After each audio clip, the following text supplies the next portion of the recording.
I just ate a spider web. Let's talk about some mistakes that rural buyers make when buying land. First thing is they rely too much on mapping and the photos from the listing, and they don't actually go and thoroughly hike the property.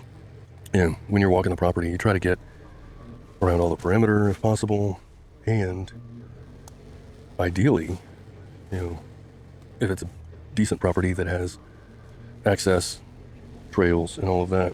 So yeah, cutting trails.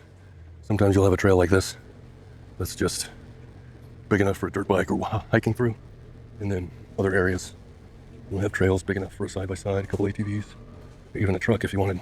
So we'll try to go even when the weather's bad, like when it's raining or right after a rain, because if you can get around the property and you like it when it's at its ugliest in the rain, then you're really going to like it when it's pretty and lush and green and everything's blooming, right? Some other things that rural property buyers don't always do is they don't bother to check the floodplain maps.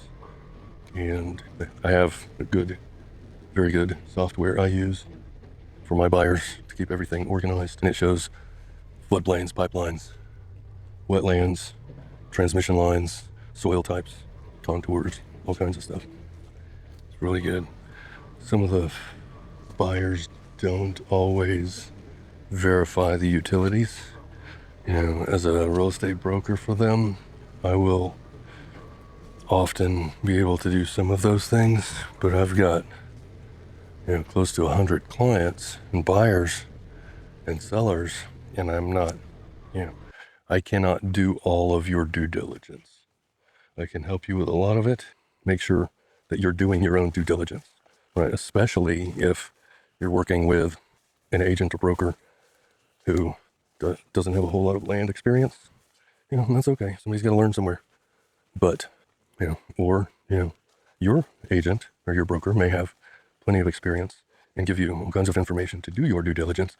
And you may, that was a little slick right there. Almost bit it. And then you may end up just relying on the photos and the information from the seller's agent.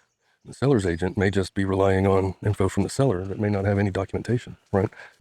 Things that rural buyers will often miss or fail to do some due diligence on is just relying on photos, not checking floodplain, not verifying utilities. So if you have an old water well there, you can go to Lowe's and Tractor Supply and all that and get a $20 test kit, pull up some water on a rope in a bucket, and check out the water quality yourself, depending on what type of well it is, if it's a bored well. But then if it's a pump well, then does the place have power? Do you have a power source to power the pump well? Do you have an expansion tank, a holding tank, all of those things to get the water from the well to where your home site would be? Those are all things to consider.